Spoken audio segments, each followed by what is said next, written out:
एक choice speech देंगी। Zainab class 6 please come for speech.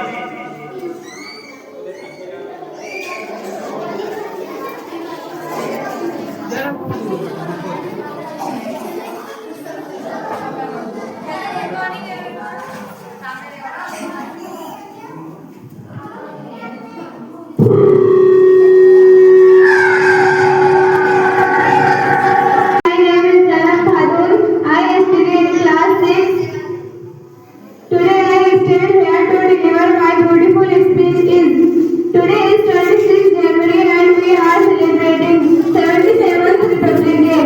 Republic Day is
की आरिफत से हम लोग शायरी को कहते हैं।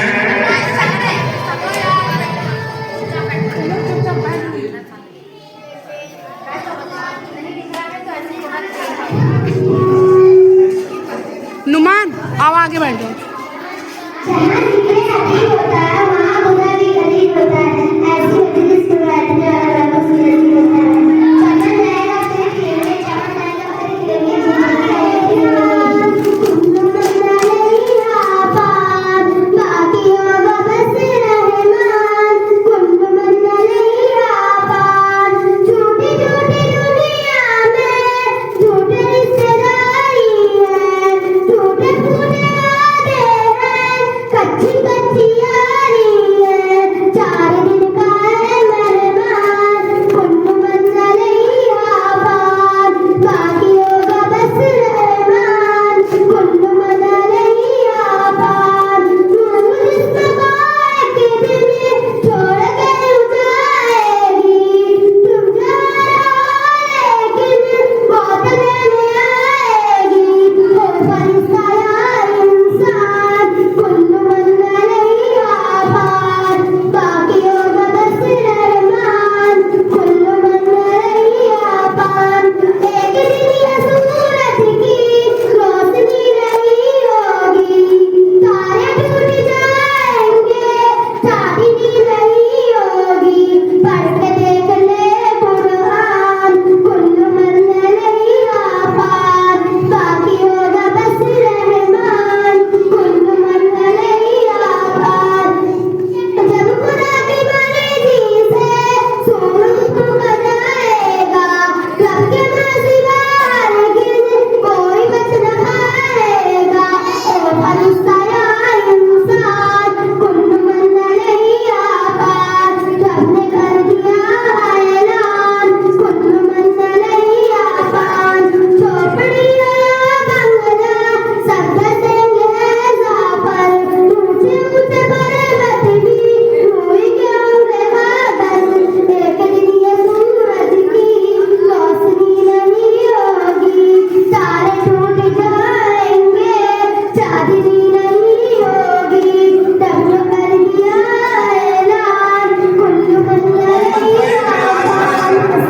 और सुलेमान क्लास थर्ड, मोहम्मद भाई क्लास थर्ड और सुलेमान क्लास थर्ड। इन लोगों का नाम है, दोनों लोग साथ में गाएंगे तो बहुत अच्छा गाते हैं।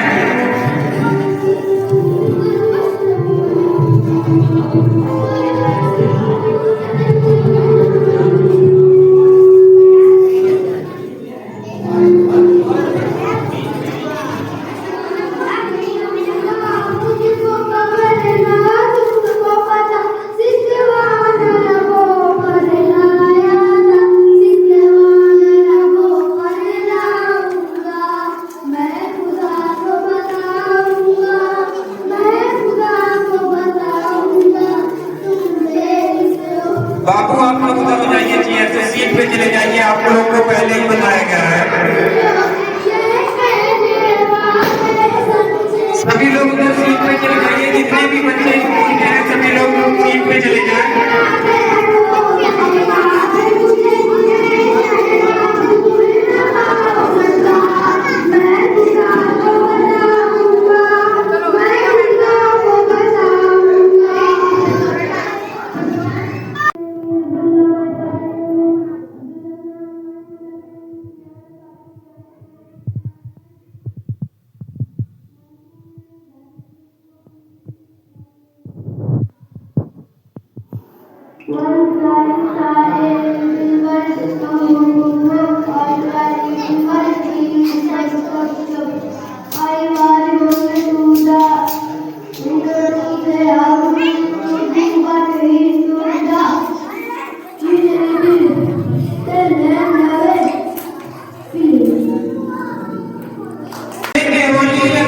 मुश्किल में है और सरफरोशी की तमन्ना हमारे दिल में है।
और आप सबको यूनिवर्सिटी के ताल्लुक से, आगे पढ़ाई के ताल्लुक से कुछ न कुछ सिखाएंगे। और अर्थक करके आने से पहले मैं बता दूं कि जिसमें उबाल न हो वो खून नहीं पानी है, और जिसमें उबाल न हो वो खून नहीं पानी है, और जो देश के काम न आए वो बेकार कहानी है। और बेसलामी इस तिरंगे को जिससे हमारी शान है, बेसलामी इस तिरंगे को जिससे हमारी शान है, सर हमेशा ऊंचा रखना जब तक शरीर में जान है। इसी के साथ मैं आखिर सर से एक गुजारिश करना चाहूंगा कि वो हमारे छोटे छोटे बच्चों को कुछ सिखाएं।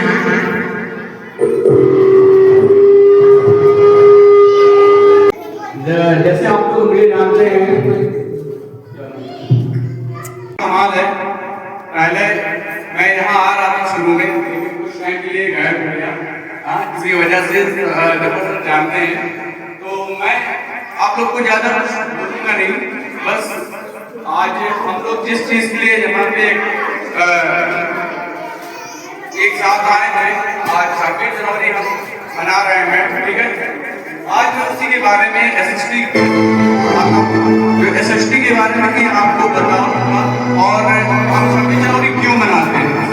सबसे पहले मैं आपको ये बताना चाहूँगा हम 26 जनवरी क्यों मनाते हैं। 26 जनवरी 1950 को हमारा संविधान लागू हुआ था, और 26 जनवरी एक हमारे दिल के लिए बहुत यादगार डेट है, ठीक है। और हम एक टाइम 26 जनवरी हमारे लिए यादगार का दिन है, ठीक है। और इसको हम इसलिए मनाते हैं क्योंकि हमारा संविधान लागू हुआ था, और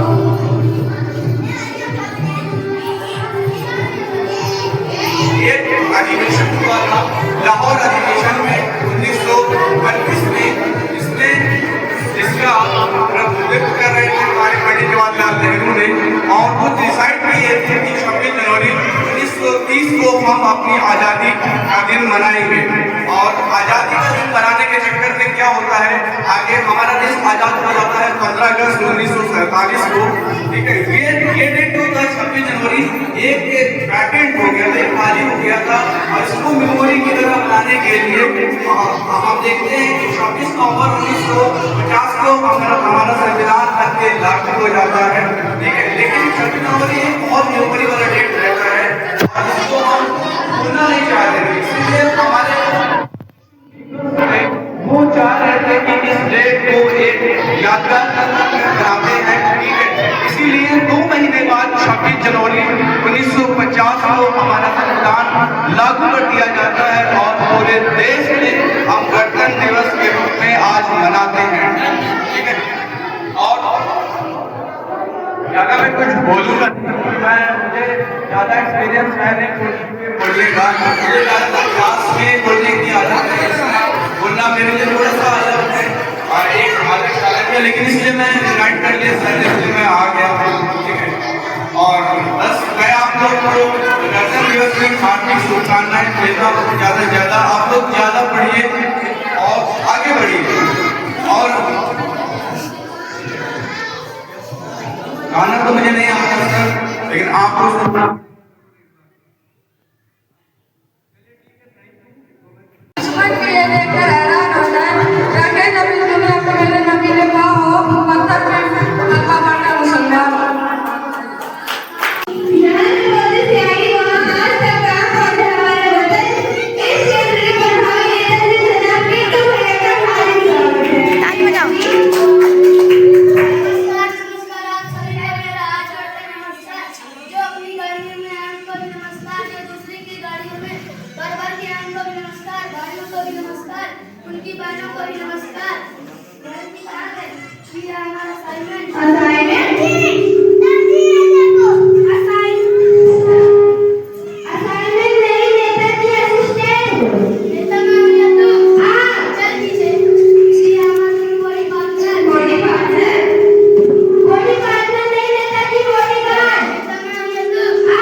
नेताजी आज हम आपका इंटरव्यू शुरू करते हैं। इंटरव्यू क्या होता है? साक्षात्कार नेताजी, साक्षात्कार।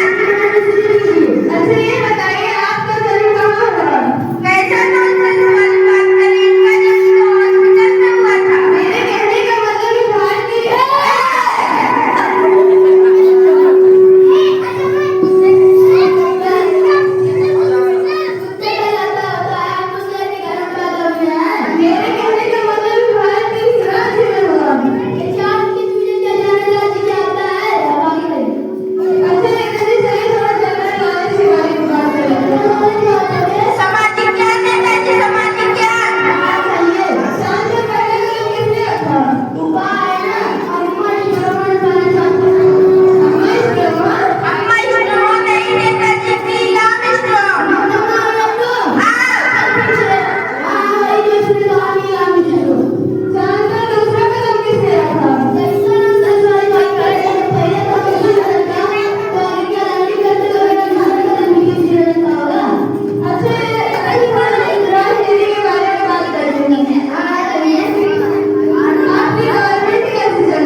तेरी जान में हमने मुश्किल में जीवन गुजारा वतन हमने मुश्किल में जीवन गुजारा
सबको भूल नहीं सकता कितने अच्छा हमारे स्पीच देते हैं और उनके इन्वाइट करने से पहले मैं आप लोगों को सुना दूं संविधान की स्याही से लिखी कहानी है संविधान की स्याही से लिखी कहानी है हर नागरिक की इसमें जिम्मेदारी है हम भी मिले कर्तव्य भी निभाना है हम भी मिले कर्तव्य भी निभाना है तभी तो भारत को आगे बढ़ाना है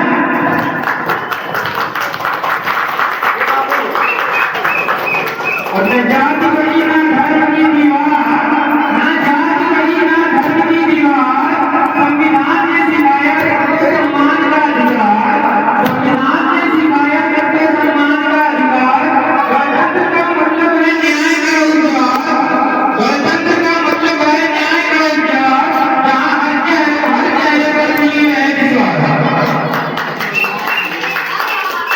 और तिरंगे की शान को दिल में बसाएंगे तिरंगे की शान को दिल में बसाएंगे भारत माँ के सपनों को सच कर दिखाएंगे कसम है इस मिट्टी की सौंदर्यता में हर हाल में देश को आगे बढ़ाएंगे और आगे आगे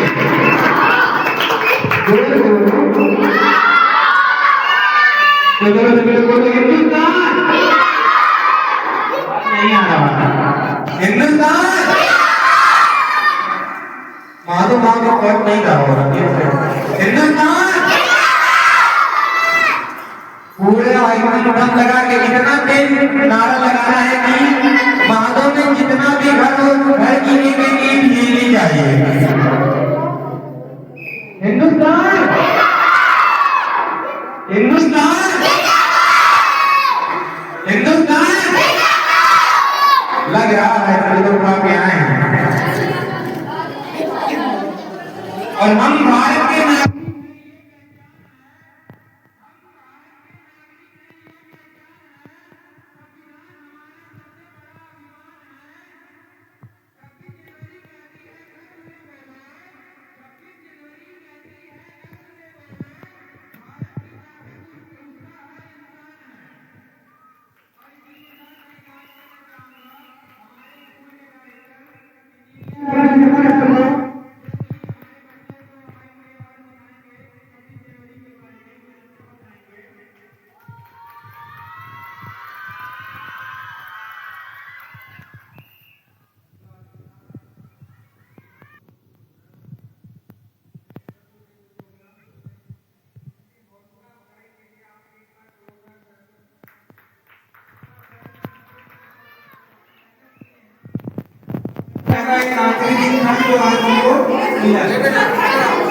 और हमारे मूल की संघ में बहुत अच्छे जैसा कि आप सब लोग जानते हैं कि हम यहाँ जो है हमारे देश के दो अहम त्योहार 15 अगस्त और दूसरा आज का दिन है जो 26 जनवरी।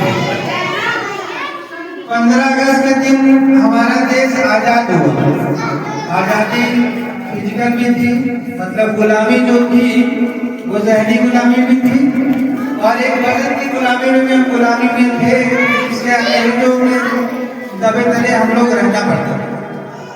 1947 में हमारा देश आजाद हुआ, और आजाद देश की ये चीजें मानी जाती है, चीजें हम उसको चलाएगा।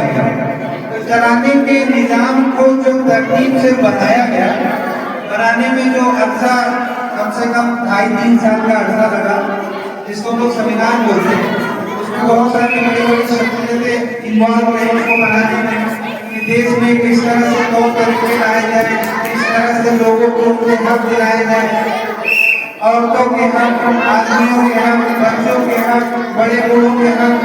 और इसी के साथ उसको जो लीडरशिप में देखा गया ना, वो डॉक्टर भीमराव अम्बेडकर जी थे, जो संविधान को पूरा कॉन्स्टिट्यूशन में कन्वर्ट किया।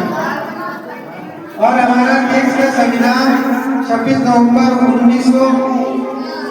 1949 में बनकर तैयार हो गया था, और करीबन 2-3 महीने बाद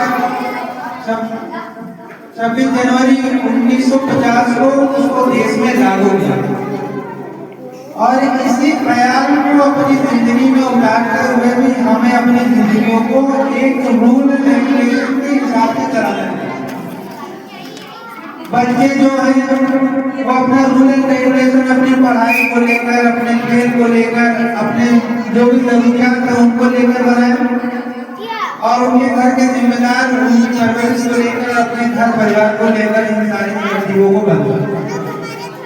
जो एक तरतीब की चीजें होती है वो बेहतर होती है, बेतरतीब चीजों का कोई मकसद नहीं होता।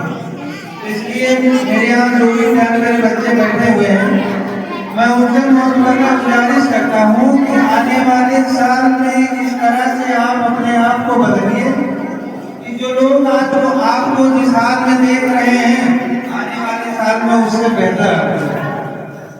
हमारी मेहनत, हमारा सब कुछ, एक चीज़ की जो कमाई होती है वो बच्चों का मुस्तकिल। जो बच्चे आए, छोटे छोटे बच्चे जिनको बोलना नहीं आता है, कहना नहीं आता है, पढ़ना नहीं आता है, उनको हम पढ़ना सिखाते हैं, और घर वालों की मेहनत उनको बोलना सिखाते हैं। उन्हीं छोटे छोटे बच्चे से फिर एक तब्दीली आती है कि कोई नर्सरी में होगा, कोई एलकेजी में जाएगा, कोई एलकेजी में होगा, कोई यूकेजी में जाएगा, कोई यूकेजी में होगा, वो 1 में जाएगा, इस तरह से इंतजाम करेगा। तो आप सभी बच्चों से मैं गुजारिश करना चाहता हूँ, पहले तो ध्यान से बच्चों का संविधान सुनो कि बात क्या कह रहे हैं। 1 महीने बाद आपका 2025 और 26 का सत्र खत्म हो जाएगा, और एक नए सत्र का आगाज होगा, जिसको हम लोग 2026 और 27 की तरह मानेंगे। और उसकी शुरुआत जो होगी वो अप्रैल से और 2027 के मार्च तक चलेगी। तो इसलिए सब लोग अभी से प्रतिज्ञा कर ले, अहद कर ले कि हमको अपने अगले साल को किस तरह से बेहतर बनाना है। पढ़ाने वाला टीचर अपने पूरे साल को बेहतर किस तरह से बनाए, अपने बच्चों को किस तरह से बेहतर बनाए, इतनी सारी तरकीब बना ले। पढ़ने वाले बच्चे जो हैं वो इस साल हमारे में जो कमियां थी उसको बेहतर करके अगले साल उन कमियों को दूर करने की कोशिश करें। घर वालों की जिम्मेदारी ये है कि अपने बच्चों के जो भी चीजें हैं उनको ख्याल में रखते हुए सारी चीजों का इस्तेमाल करें। और मेरी तमाम पेरेंट्स को गुजारिश है कि अपने बच्चों को मोबाइल से जितना दूर रख सकते हैं उतना दूर रखें। और यही समझिए कि आपके घर का ही पहला रूल एंड रेगुलेशन होगा, और इसी को आप 26 जनवरी का एक गिफ्ट समझिए कि अपने छोटे छोटे बच्चों को आप जितना मोबाइल से दूर रखेंगे उतना बेहतर आप अपने बच्चों की परवरिश कर सकते हैं।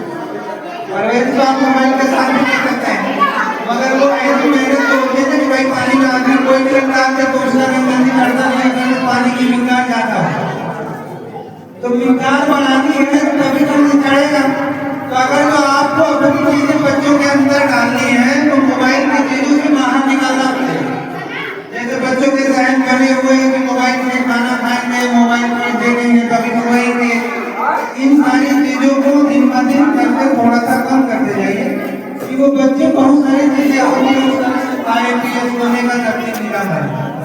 अपनी बात को ज्यादा लंबी नहीं करता, इसी के साथ मैं अपनी बात को खत्म करता हूँ।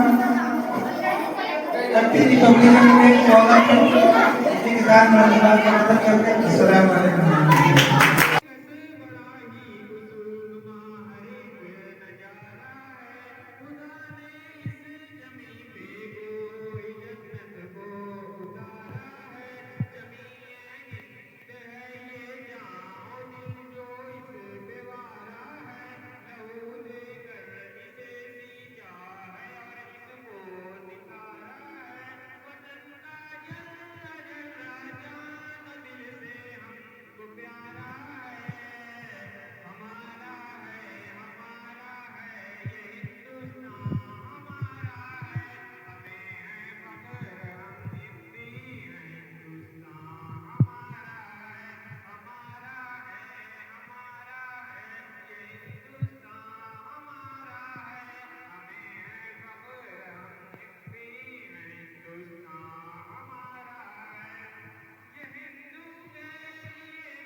है